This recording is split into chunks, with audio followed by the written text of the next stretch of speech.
All right. So thanks everyone, and thank you for inviting me. So it's a pleasure to be here, and I will be talking about slightly different things than what you have been talking about so far, because my interest is really in trying to explore networks through visualization. So my talk will be split into two parts. You will see it. I will talk about exploration, but I will also make a point about why it's okay to do it. Because for some strange reasons, I find that many people have some uneasy about using visualization. They find it like cheating or something. I'm having a hard time understanding. So I would like to make a point about why it's proper and why it's very useful and why it's very important. But the first thing I want to say is that visualization is a very generic term. And when people talk about visualization, they typically talk about let's say very different things. So one aspect of visualization, which might be the most common, is visualization for communication. So let's say you have networks, you have a network, you are doing an analysis of your network, and after hours of struggling with this analysis, you come out with a solution or an explanation, a final word, something to communicate. You want to use visualization in your best paper, in your presentation, to show your final finding. And that's visualization for communication. So you already have a message, and you want to communicate that message. This is fine. There are a lot of papers in that, and that's not what I am doing. What I'm doing is visualization for exploration. And what is it then? Well, it's a situation where you have a network, and you don't know what you will find in that network, or you don't even know exactly what are the questions about that network. So you could start with your own question, but you could look at the data and say, okay, what is interesting in that network, and explore it. So there are multiple ways of doing this exploration, but I am working in visualization to allow people to explore data. So again, even if you look at Wikipedia, you have really two different definitions for visualization. One is any technique for creating images, diagrams, or animation to communicate a message. So you start with a message that you want to communicate, and then you do the diagram. Or in information visualization, it is a study of interactive visual representation of abstract data to reinforce human cognition. That's the definition of Stu Card and colleagues. And if you do that for networks, it's basically the study of interactive visual representation of networks to reinforce human cognition, so to think deeper about networks. Okay. So that's what I do. That's what we do in the group. And I've been working for a long time, and we came out with a lot of visual representation to better explore the networks, because depending on the structure of the network, depending on the type of networks, depending also on the type of analysis, you may use different kind of visual representations. And this is super important. So this morning, what I have seen here is most people use node link diagrams. And node link diagrams, everybody understands them, but they are very, very limited in multiple ways. So it's been 20 years since researchers in visualization have been exploring different ways of visualizing networks to better understand the network, and better than node link diagrams. So I'll talk a little bit about it and show you some recent work we've been doing along that line, but I cannot talk about all of this visual representation. But if you have questions, I'll be happy to answer. So eventually, I mean, when here I say you want to do visualization of network, you want something like that. You have your network out there, and you want to push a button, and boom, it gives you a result where everything is very simple, very obvious. So this was the network of collaboration, co-authorship in the visualization community in 2004. And in 2004, we started a competition at the visualization conference saying, give us the best possible static visual representation of the network of co-authorship of the conference. So here, every point is an author. The size of the point is the number of papers published. The color is darker if there are more citations, and the links are thicker if there are more collaboration between the authors. So here you have a very clear, in 2004, snapshot of the collaborations in the field of visualization. You see the main authors like Ben Schneiderman in the bottom. Then you have Stu Card, Jock McKinley, and George Robertson on top. They were at Park.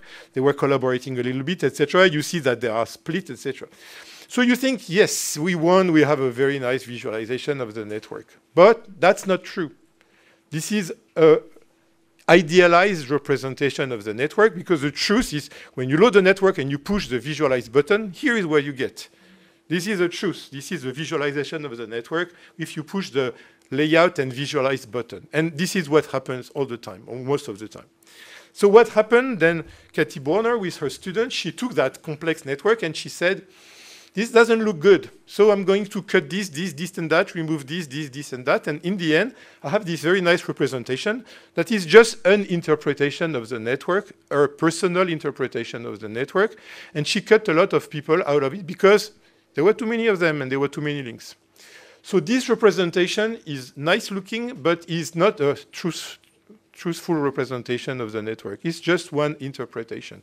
So you can read it and think that you have the truth, but the truth that you see here is a truth at a particular time with some particular assumptions.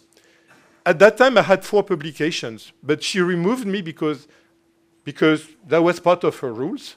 So now half of the people have disappeared, and I have probably more than 100 publications. She had made very bad choices by removing me at that time, because I was growing up, but she didn't take the dynamics of the network. She just took the old people with a lot of publications. So this thing is obsolete, and was obsolete in 2004. That was a decision, and this network is nice, but is kind of dated, was dated the first time.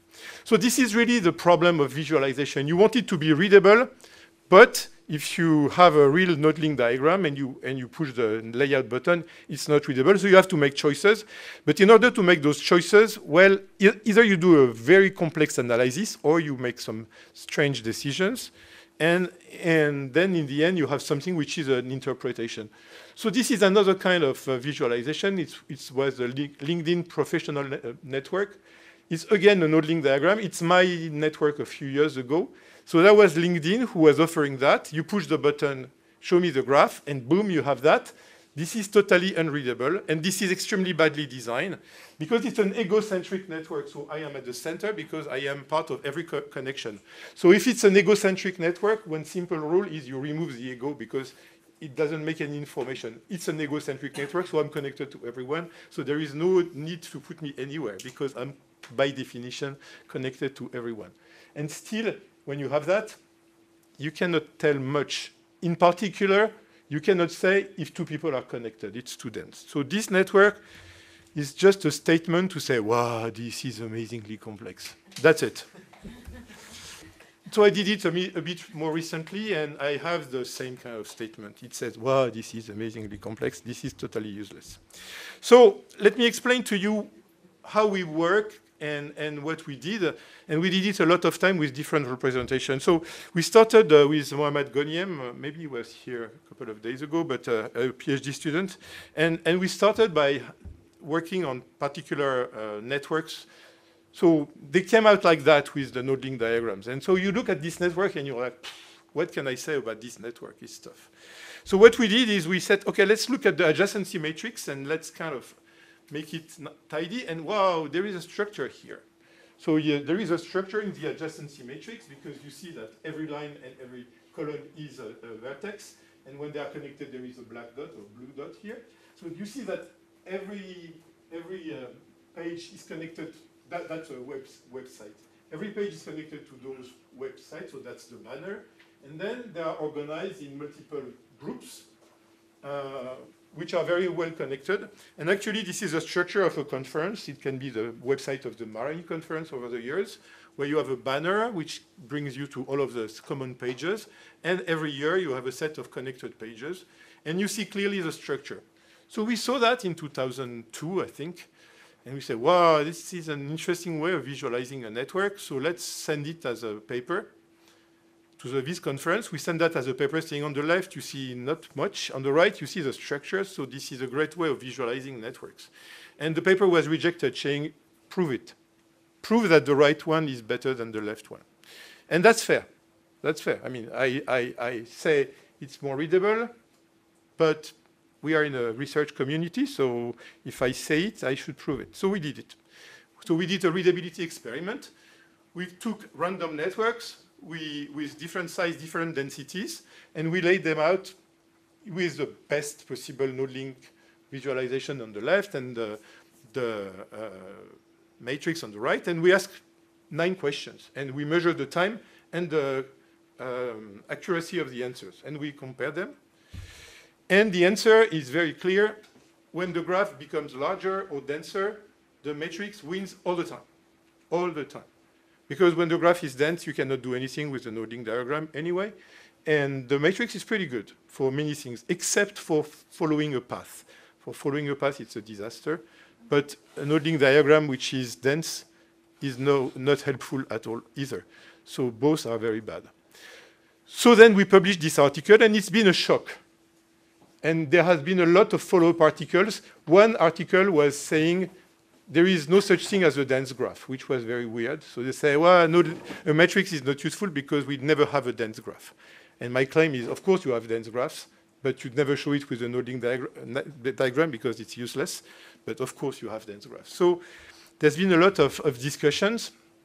And so from that work, we found out that actually it's not that the matrix is always better than the node-link diagram. As I said, when that graph is not dense, when it's sparse, then use a node-link diagram. It works pretty well. But when it's dense, the node-link diagram is totally useless. So use a matrix. And there are a lot of issues in between. If you have to show that to your grandmother, the matrix would probably overwhelm her. So there is a problem of training. And then you have things that are in between. Some graphs are small world, and so they are locally dense, but globally sparse. What do you do, et cetera, et cetera. So we've been working a lot with those two representations and how to combine them and how to take the best out of them. But still, my message here is that if you want to communicate, you have your message, you take your network, you clean it up, you remove all the things that you think are useless. You just remove the vertices, you remove the links of people that are not part of your message, and you show that in your paper, and you're happy. But if you want to explore your network and you don't know what is in your network, then the matrix is always much clearer because you can see it clearly. Well, that's for exploration. So I'll come back a little bit to the matrix later, but here usually a portion of the audience watches me and say, what? You explore a graph and you have no hypothesis on the graph and you have no particular question. That's bad. That's bad. You should not do it. And for years, I was wondering, because I do that all the time. So I'm working with sociologists or historians. They collect their network and then they look at their network and they have a few questions, but usually they want to see what is in the network. And I find that normal. That's very interesting. You find a lot of very interesting things. But a portion of the audience always staring at me like, you need a hypothesis and you need to check your hypothesis. And, you know, okay, let's talk about that. So I think that we do not do enough exploration, especially now where we have a lot of data. So exploration is part of the normal scientific method. You get data, you look at your data, and then from your data, you may start with your own question, but your data may steer some new questions, and those new questions are fine. They are very important. But still, people have some issues. So usually, you know, you take data, you make observation, you think of interesting questions, you formulate hypotheses, you test them, and then you go again and you iterate, and that's the normal process. And the question is, where do those hypotheses come from? That's a major question in research. And visualization is very strong at showing patterns in data and showing things. So when there is a pattern, a visual pattern in the data, it means that there is a property in the data. So when you see a pattern, there is a property behind it in the data. So those things are very useful for steering new questions. So when you use visualization for exploration, you use the fact that you see a lot of things on the screen, and when you see pattern, this means there is something in the data that has a structure. And then you look at the structure, you try to make sense of it, and either you knew it before, or it's not interesting, or it's a new thing that you haven't figured out before, and that's a new hypothesis or a new question. And so there is this issue related to science, let's call it science 1.0, where things were organized in a nice way. You have in the bottom the fact and the measurements. You can describe it, you can use statistics about it, and ideally you want to create theories or laws, or in between you may have models of your data. And that's the standard practice of Science 1.0, which has been very, very effective for years. But here you don't see any visualization. So where is visualization in this landscape? Where does it fit? And so to me, it's close to statistics, but it's not exactly statistics. So let me explain you why. So maybe some of you are familiar with this Anscombe's quartet. Is any one of you familiar with the Anscombe's quartet? Yeah, only Laurent is, I know. So the idea is very simple. Anscombe is a statistician. So he said, let's create a data set. Let's create 4 data sets. So those are 4 data sets. They are simple, you know, they have measures, X, Y, X, Y, X, Y, X, Y. And they are designed so that the mean of the X is exactly the same for the 4. The variance of X is exactly the same for the 4. Same thing for the Y. The correlation between X and Y are the same, and the linear regression line for the 4 are exactly the same. So as far as descriptive statistics at this level are concerned, those 4 data sets look pretty much identical. So you're using 1.0 toolkit, you're hitting the button, do simple statistics on my data, you get the statistics, and you think you know things about the data, and you know some things about the data. Now, let's visualize those 4 data sets. You know, they are very different, actually. The first one is a set of points that are roughly around a line, but the other one, the number 2, is not really a line. It's more like a segment of a circle. Number 3 is a very clear line, but there is one outlier. Number 4 is a vertical line with an outlier far away. So by looking at them, you have a totally different interpretation of the statistical data. Now they are not equivalent anymore. You have more information. You have the shape of the data. And so not only can you do that with any kind of statistics, but actually you can find descriptive statistics that match any kind of images. That's a funny article. There is an R package for doing that. If you have some statistics, you can create a dinosaur. It's called the Datasaur, actually. You can create a dinosaur that has exactly the right statistics, descriptive statistics for the data. So I'm not saying that statistics is not good. I'm just saying that when you're looking at statistics, and everybody here is using statistics every day, it gives you some part of the information, but if you look at the data itself, it gives you another part of the information, and they are very complementary. So my point here is to say that visualization for exploration is part of the new landscape for Science 2.0, and you should use it, meaning that when you have data, before you try to do any analysis, do some simple statistics, and also try simple or less simple visualization for exploration, because it will really help you. And this is even more true with the situation right now where we have a wealth of data. So you can still say, I'm going to this website, I'm going to DBpedia, I'm downloading the data, and I will test this hypothesis. This is fine. But take the opportunity to visualize the data first, look at it and say, wow, this is something I wasn't realizing in the data. Maybe it's worth trying to explore it better. So now you can basically, with visualization, create or get more hypotheses out of the data without having you to think about the hypothesis in advance. So it doesn't mean that you should not do it, of course, but it's another way of getting more hypotheses and more interesting hypotheses. So anyway, the point I want to make is to say that we have more data, and visualization is really powerful to get new hypotheses. And the good thing is, it's been 15 years since the visualization community has created new visual representation that help you visualize different structure of network data. So it means that do not use your favorite Node-Link diagram system because it's kind of limited for exploration. Take one of the ones that have been developed in the last 15 years, and I've been doing that, but several other groups have been doing that. There is a wealth of them. And use them to explore your data because you will gain a lot of interesting things, unexpected things from the exploration of the data.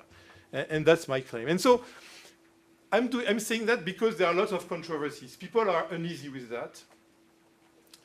And they are uneasy for weird reasons. So I think that those are not good reasons. So first, let me make it clear. There are two kinds of tasks when you explore, when you analyze data in general, but a network in particular.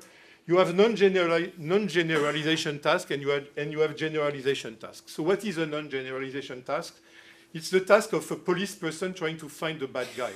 He looks at the network, and he's trying to find the person. He's not trying to have a theory about thieves or a theory about attacks. He's trying to find the person. So this is a particular question, and there is no generalization here, okay?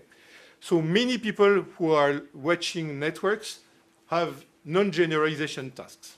And for non-generalization tasks, you look at the network, you use tools, and you want an answer. Who is the bad guy? Or who's the guy who is doing fraud? Or those kind of things. You don't want a theory. You don't want to generalize. But then sometimes, and most people here probably they want to generalize, then there is a problem when you do visualization. Because when you try to generalize, and you watch the graph, you might be attracted by some things that are not true. You may make mistakes. And that's right. So some people would say, when you use visualization and exploration, it's not replicable, because what you see is not what somebody else will see. And this is true, it's not replicable. Just the same as when an astrophysician will look at the stars, he will find something in one part of the world, and another would find something in another part of the world. But that's not a problem. This part does not need to be replicable. What needs to be replicable is the test of whether what he has found is true or not true. If you find that some character is very important, then you have to measure it and to show it. The visualization will help you pinpoint the character who is important, but then you still have to do all the analysis to show that this person is important. So visualization will not prove most of the time, but will show you interesting things. And that's why I think it's proper to use it all the time for exploring your data. And you can make some error using the visualization, but anyway, you need to validate what you found. So again, in the hypothetico-deductive method, you start with a hypothesis, and the method doesn't tell you where the hypothesis comes from. But when you have the hypothesis, you have to validate it. And visualization is a powerful tool for creating new hypotheses. So use it at scale. But then you have to go to do the standard process of validating the hypothesis. And it's not enough to look at the visualization to say, I have a proof. It's not a proof. Almost. It can be a proof. So Hartley-Wickham has published an interesting paper saying that actually you can use visualization to prove something just like you do it on statistics. So when you're doing something on statistics, you're trying to prove that some measure is true. And so Hartley-Wickham say you can do that also with visualization. Basically, if you want to do null hypothesis testing with visualization, you create, in that case, 5 false visualization, and 1 is a true visualization, and you ask people to say which is the real visualization among the other ones. And if people can find it, it means that there is a p-value less than 0.05 of finding that hypothesis among the null hypotheses, which are the other are null. So here, this is a map of Texas, where there are counties, and the idea is that is there a correlation between some measures in the counties? So you look at that, and how do you see if there is a correlation between different measures in the county? You generate 5 maps where there is no correlation, they are just random numbers, and one is a true map. And if, as a user, I can say, yes, I can recognize the map where there seems to be a local correlation between the counties, and everybody does that, then it means p less than 0.05. So here, can you see, I mean, the ones that are close? Okay, you say 3? Somebody else?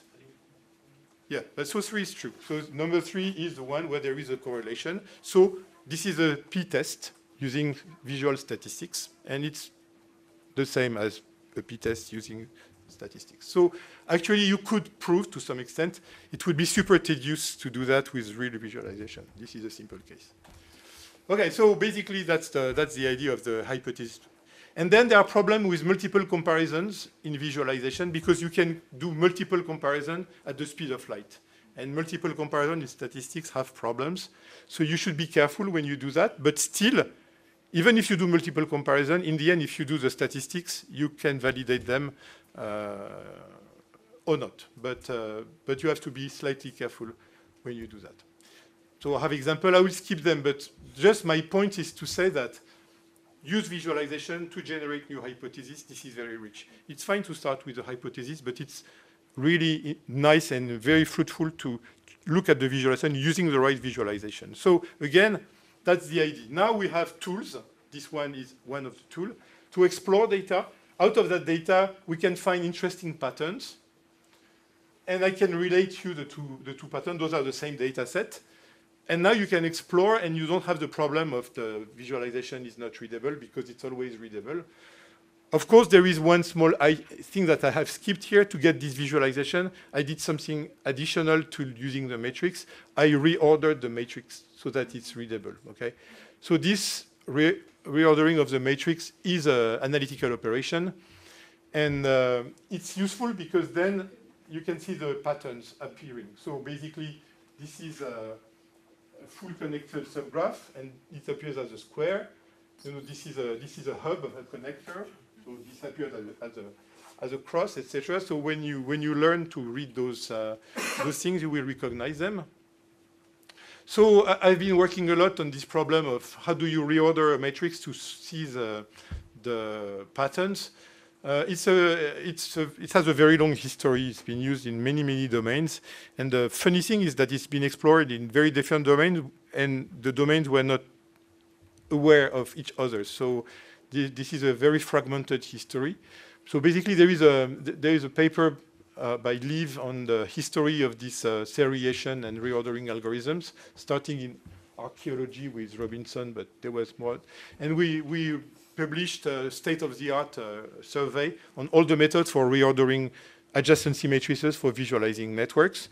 And that's the tool necessary to transform a random matrix into a readable matrix that shows some interesting patterns. So I will not elaborate on that, but this is a necessary part. So out of that, we have created a lot of visual representation for static and dynamic networks. And so today I will not talk about all of them, but you can ask me questions about the different ways of visualizing different kind of things in network. Today I will talk about one of the recent ones, which is called PauVis. It's a technique for visualizing hypergraphs, dynamic hypergraphs. So let me go to that very quickly. It's a collaboration with Paula Valdivia, Paolo Bueno from University of Bari, Catherine Plaisant from Maryland and INRIA, Nicole Dufourneau, who is a researcher, and myself. So here the question is that we want to visualize hypergraph. Why? Just not for the sake of it, but because there are a lot of things that are hypergraphs. So let's have a network with us four, and let's use a network for showing who knows who. So when I do the network who knows who, I know that I know Catherine, Catherine knows Paolo, etc., etc. So this is a who knows who network, and it's a complete network, and it looks like that. Okay. Now let's do a network who published with who. So basically, there are 4 publications. One is Catherine and myself. Another one is Catherine and Paolo. Third one is Paolo, Nicole, and myself published together. And the third one is all 4 of us have published together. And now we have all the papers, all the hyper edges. We look at the network, and it's the same as before. But this one has a different information. So when I use a node link diagram to show a set of publications, which is a hypergraph, using a node link, I lose a lot of information. So I don't want to lose information. I want to get my information about the hypergraph. So what can I do? Can use color to have specific kind of links. So with that, I have 4 colors because I have 4 papers. But let's say I have 100 papers, then I'm a little bit in pain with the colors. I can use sets, but same thing. I can do 4 sets, okay, but 10 sets, this will not work. There's been some fancy visualization trying to address this problem. I invite you to use them. They are very, very funny to use, but I challenge you to make sense of them, but they look super nice. So what do? We can do also bipartite networks. So each publication is a new node. I insert a new node, and then I have that. But then this is very heavy because I have inserted new nodes. So it makes it even more complex. So the technique we propose is the one that says each of the authors has a line, and each of the hyper edge is a vertical line connecting 1, 2, or more authors. That's easy, right? That's my hypergraph, and that's my hypergraph for time 1. But I can repeat that for multiple times when I have a dynamic hypergraph. So my publication network can be done year after year, and I can visualize that. So that's what we use. So let's take a case study. So this case study is about collaborations between merchants in the 16th century. So Marie Boucher was a merchant in the 16th century. She was not married. She was a widow, and she had made a lot of contracts and made a lot of deals with a lot of people. So Nicole Dufourdeau, my wife, actually, she's a historian. She looked at all the contracts. There are something like 80 of them. And from that contract, you have contract, and the contract have people inside the contract, contractants. So you can make a bipartite network showing the contract and the people from the contract. And that's a static view, but you have no clue about the time. So you can say that people were active, but you don't know if they were active at the same time, at different times. Does that evolve? How does that evolve? So it's a static view, no time at all. That's what people do. You can do a dynamic visualization of a graph. So now, instead of a hypergraph, you use a graph. When 2 people appear, there is a link. And this is one representation of a hypergraph with time. So times go from left to right, and people from top to bottom. And a link is just this curve.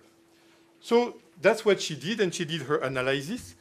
But actually, when you use PowerVis, you have both. You have both the time going from left to right, and you have not simple graph, but hypergraph. So every vertex, every line, vertical line, is a contract. And you have all the participants of the contract. So here you have a complete view of the whole data set, plus some extra information. So that's a zoomed in version. Here's what you have. So you see that a hyper edge can have multiple people connected, because it's a contract, multiple people can be connected. So when we do it, and then you can also create some groups if you want to show the group. So additionally, what we did is that if you have a contract, but you have people who appear only once, then there is no need to allocate a whole line for them because they only appear once. So we use things that we call drifts, those small points that say, okay, there is somebody here. I don't want to use too much space for that, but this contract has about 10 people in that. And then if you hover over it, you will have the details. So I could do you a demo. So yes, so if you hover over it, you will have all the names that will appear, but otherwise it's not appearing. Move. Okay, so basically when Nicole did her analysis with Pascal Christofoli initially, she had those 2 visualizations, the static one and the dynamic one of a graph. But still, she made some hypothesis that basically people do not have in the same year the same partner in different contracts. That was her assumption. They would say it's very rare. But actually, it happens.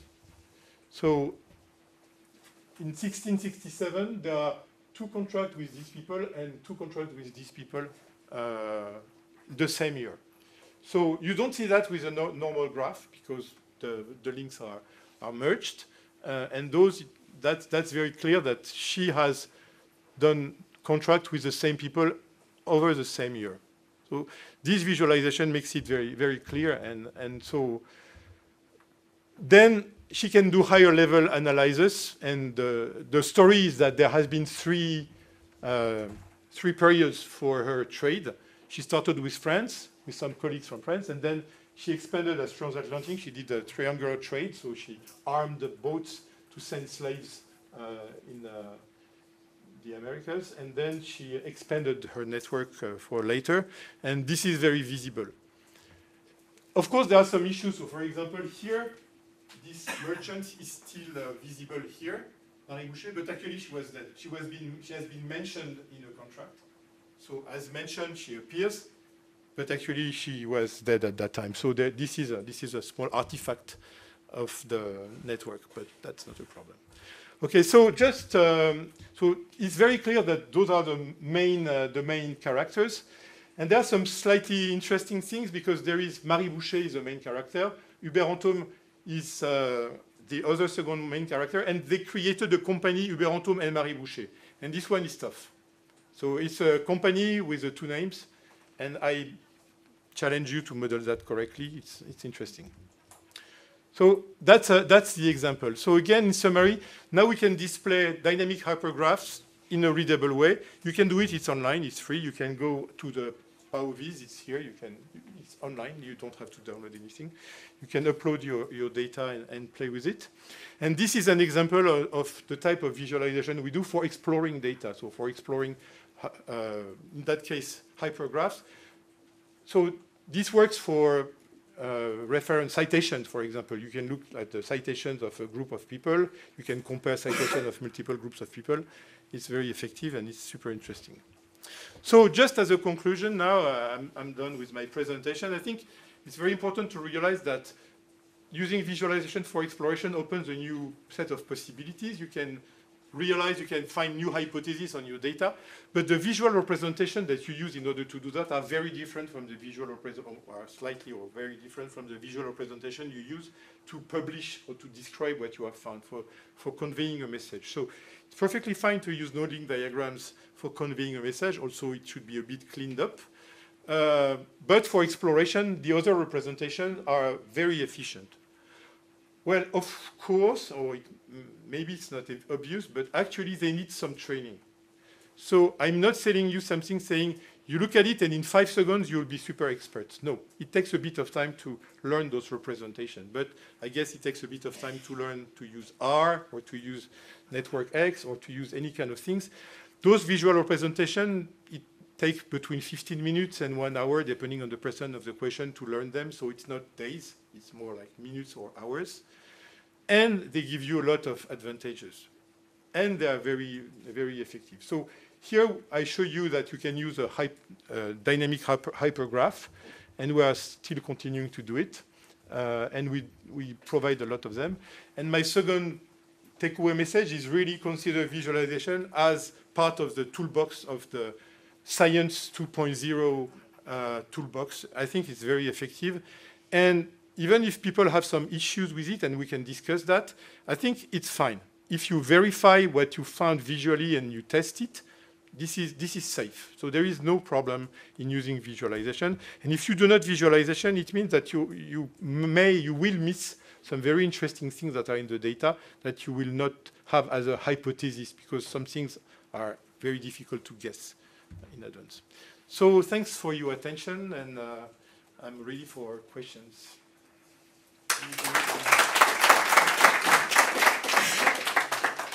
Other questions? Yes. Yes, thank you for your presentation. I have a question regarding PowerViz. What are the algorithmic challenge, for example, is it similar to to have a good visualization? Is it similar to ordering of line and column in matrices, or are you trying to minimize the length of the segment? all of that. So in PowerWiz, when you use it, you can change the order. So basically, usually the best order is to have the first vertex on top, and then have just time order for showing the connection, because that's what it makes sense immediately. But then, if you want to highlight collaboration in groups, so then you can change the ordering algorithm, and we have a few of them, and they show slightly different things, and those are useful for visualizing. I would say for me, the tension is that I want to create tools that are usable by people who are not professional data analysts. So if you have a researcher in the social sciences, or people exploring social networks in politics or other things, those people will not be able to open R and to start to explore the networks using those systems. And still, they have very important questions.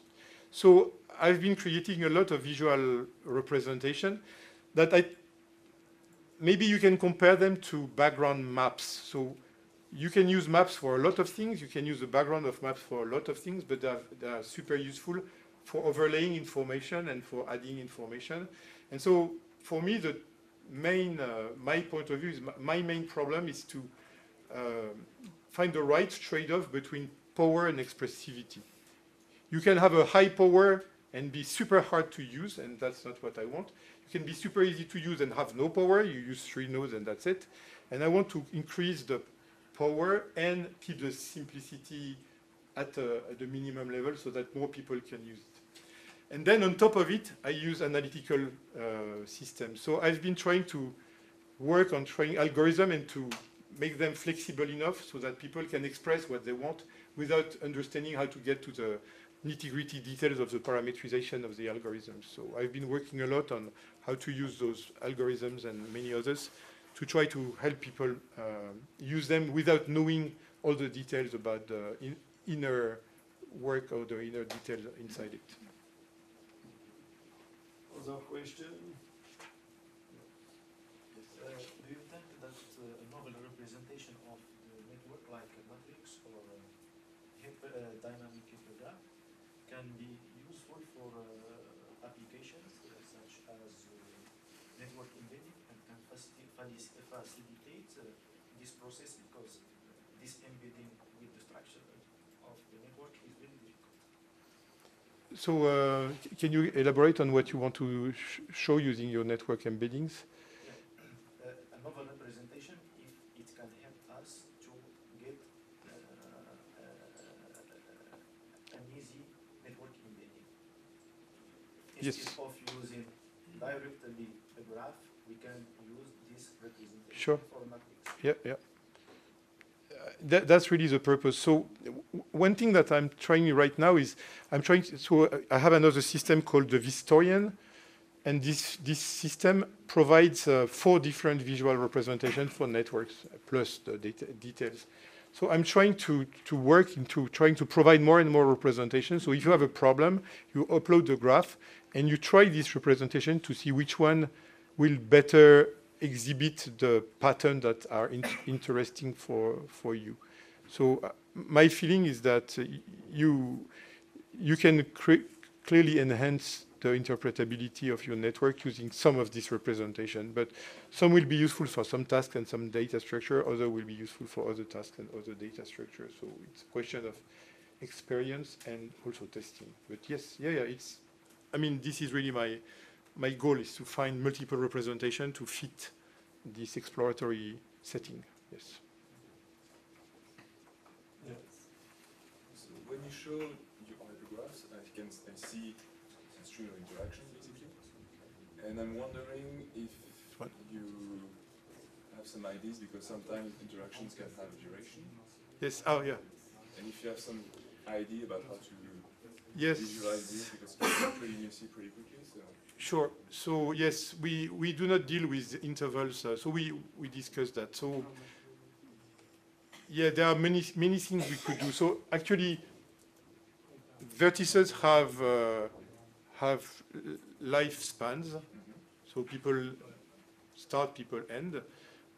And sometimes, yes, you're right, interactions can have also intervals of... So currently, we have not modeled them. They are very important in some cases. They add a level of complexity. Right now, we only model point interactions.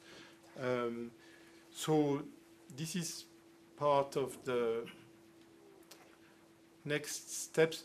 Actually, the next steps we are doing are not really in that direction, because when we are working with our colleagues historians, they do not have a lot of cases where they have duration. I mean, we do not, probably, maybe you have some, they exist at that, but we want more to go to larger networks before modeling those more complex things. But yes, that's right. It would be really interesting. So we could expand those things with, you know, some notion of duration, etc. But that would also make it less readable somehow. So we have to be careful. Yes. Okay, thank you. So I think it's time for coffee. So if you have other questions, yes, don't hesitate to ask me. During the coffee break. Thank you again. Thank you.